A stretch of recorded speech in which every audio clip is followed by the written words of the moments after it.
From our Chicago studios, this is the Muslim News on Muslim Network TV. Assalamu alaikum, I'm Samana Siddiqui. Our top story tonight. A court in Missouri has sentenced a man to 16 years in prison for setting fire to an Islamic center. According to the Department of Justice, John Prophet had attempted to set fire to the Cape Girardeau Islamic Center on the first day of Ramadan in 2020. The fire caused significant damage to the front entrance and second floor of the facility. Prophet was sentenced to 3 years of supervised release. He has also been ordered to pay over $500,000 in restitution. Prophet had attacked Islamic facilities 3 times in Missouri and elsewhere. He had admitted guilt in December 2022.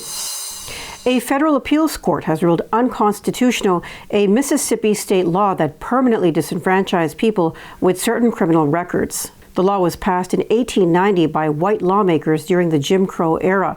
It was used to strip African Americans of voting rights. The court ruled that the law violates the 8th Amendment's prohibition against cruel and unusual punishment. It also violates the 14th Amendment's guarantee of equal protection before the law. The ruling is a victory for civil rights groups that have challenged the law for years. It could pave the way for tens of thousands of Mississippians to regain their right to vote. The ruling came in response to a lawsuit filed in 2018 by the Southern Poverty Law Center and ACLU on behalf of Dennis Hopkins. Hopkins had been ineligible to vote since 1998 due to a grand theft conviction. California's Santa Clara Police Department is denying claims that it forced a Muslim woman to remove her hijab. Asia Aden was arrested by the sheriff's office following a domestic violence incident. She claims that when she was taken to the prison, she was asked to remove her head covering so that she could be photographed. The Council on American Islamic Relations says her hijab was ripped off her head. Aden was not allowed to wear her hijab while she spent 3 days in jail. CARE is demanding that Santa Clara County officials release Aden's booking photo, compensate her for her emotional distress, and retrain their staff. The sheriff's office claims it has updated its policies to ensure that anyone wearing a hijab, kufi, turban, or yarmulke is appropriately accommodated. However, it also says that this right is subject to the facility's security needs or the prevention of self-injury. A bank in Maine has introduced Islamic mortgages for Muslim customers. Androscoggin Bank has developed its Islamic mortgage program in collaboration with community organizations, as well as an expert in Sharia-compliant lending. The bank has also hired Aisha Baye, who has extensive experience in the state's banking system, to serve Muslim customers. The introduction of Islamic mortgages has enabled Muslim families in Maine to fulfill their dream of home ownership. Islam prohibits Muslims from accepting conventional mortgages with interest. This initiative is a significant milestone for Maine's Muslim community, since other banks have been reluctant to offer Islamic mortgages. Pakistan's former Prime Minister Imran Khan spent a 3rd day in prison in the northwestern province of Khyber Pakhtunkhwa. His lawyers plan to appeal his conviction in connection with an alleged government treasury corruption case. Khan is chairman of the Pakistan Tehreek-e-Insaf, the country's largest political party. He was arrested Saturday and jailed. A court had found him guilty of selling state gifts from foreign dignitaries worth more than 140 million Pakistani rupees during his time as prime minister. The court has also barred him from contesting elections or holding public office for the next 5 years. Following his arrest, the PTI core committee chaired by Vice Chairman Shah Mahmood Qureshi demanded Khan's immediate release. He expressed concern over threats against his life and the conditions of his arrest. Critics have expressed doubts about the fairness of the trial and its rushed nature. They say that accountability trials have been used in Pakistan's political history as a tool to interfere in the democratic process. Iran's Revolutionary Guard Navy has announced the acquisition of missiles. According to state TV, hundreds of new strategic systems, equipment, and weapons were delivered to the armed forces in a ceremony attended by Revolutionary Guard Corps Commander Major General Hossein Salami. Salami says the enemy's presence has transformed into an opportunity for his country to boost defense production. This follows months of tit-for-tat attacks between the two countries targeting oil supplies. In late April, the U.S. Navy seized a Suez Rajan tanker carrying 800,000 barrels of oil in southern African waters, towing it to Texas. In retaliation, Iran seized the Advantage Sweet tanker, which is operated by American corporation Chevron in the Gulf of Oman. U.S. forces announced June 5th that the Iranian Navy fired at 2 oil tankers near the Gulf of Oman in an attempt to seize them, but those efforts were thwarted.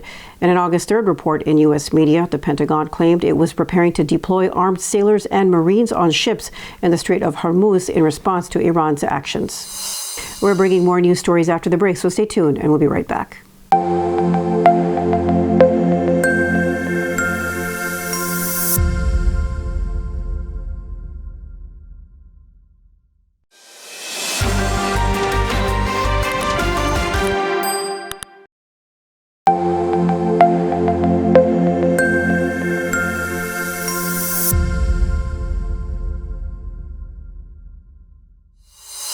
The world is marking the 78th anniversary of the dropping of the atomic bombs on the Japanese cities of Hiroshima and Nagasaki on August 6th and 9th. Both cities were reduced to rubble in 1945 at the end of World War II. The bombs killed over 140,000 people in Hiroshima and 74,000 people in Nagasaki. The bombings led to Japan's surrender and the end of World War II. They also ushered in the age of nuclear weapons and the Cold War. The survivors of the bombings, known as hibakusha, suffered the effects of radiation exposure to this day. Many say the dropping of the bomb is a reminder of the destructive power of nuclear weapons and the need for disarmament, but the U.S. government argues that the bombing was necessary to shorten the war and save lives. However, many historians believe that the bombings were not necessary and that Japan was already on the verge of surrender. Jewish settlers in the occupied West Bank set fire to Palestinian-owned vehicles and attacked Palestinians who protested on Saturday. Dozens of settlers conducted the raid in Et Tevan in southern Hebron. Israeli soldiers who did not stop the settlers from their attacks used tear gas and rubber-coated bullets against Palestinians. Some victims faced suffocation due to the tear gas. Soldiers also assaulted and arrested a 19-year-old Palestinian, according to the Palestinian official news agency Wafa. In another incident, a group of Jewish settlers gathered at a checkpoint to the entrance to Ramallah and threw stones at Palestinian-owned vehicles, causing damage.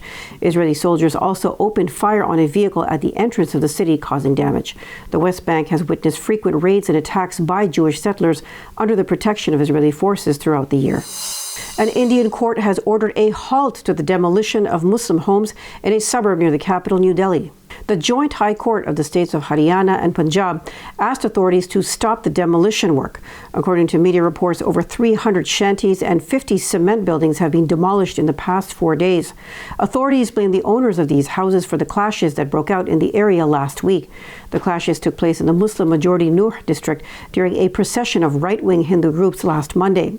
Violence later spread to adjacent areas, including the city of Gurugram. 6 people, including 2 policemen, were killed.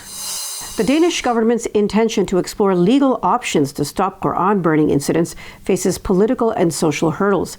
At least 7 parties have opposed the adoption of legal measures. They believe these could interfere with freedom of speech and expression. The ultra-nationalist group Danske Patrioter has carried out these actions outside the embassies of Turkey, Iraq, Egypt, Saudi Arabia, and Iran. These have all happened with Danish police protection, potentially leading to a diplomatic crisis. The Danish government has distanced itself from the incidents and is considering legal changes to address them. Prime Minister Mette Frederiksen proposed measures to ban the desecration of holy books such as the Quran without restricting freedom of expression in the country. Foreign Minister Lars Løkke Rasmussen says the government is open to considering legal means to intervene in situations where other countries, cultures, and religions are degraded. Leaders of Denmark's Muslim community say there is a major problem of Islamophobia in Danish society. They call for measures to ensure that minority groups are not targeted in Denmark. According to the European Islamophobia Report 2022, Denmark is considered one of the countries where Muslims are most at risk, along with France and Austria. The Muslim population in Denmark accounts for about 5% of the total population of 6 million. Almost 800 people have been killed in the Indian-administered state of Jammu and Kashmir in the last 4 years. That's according to a report compiled by the Kashmir Media Service. It says at least 2,000 people have also been seriously injured by Indian authorities' brutality since August 5, 2019.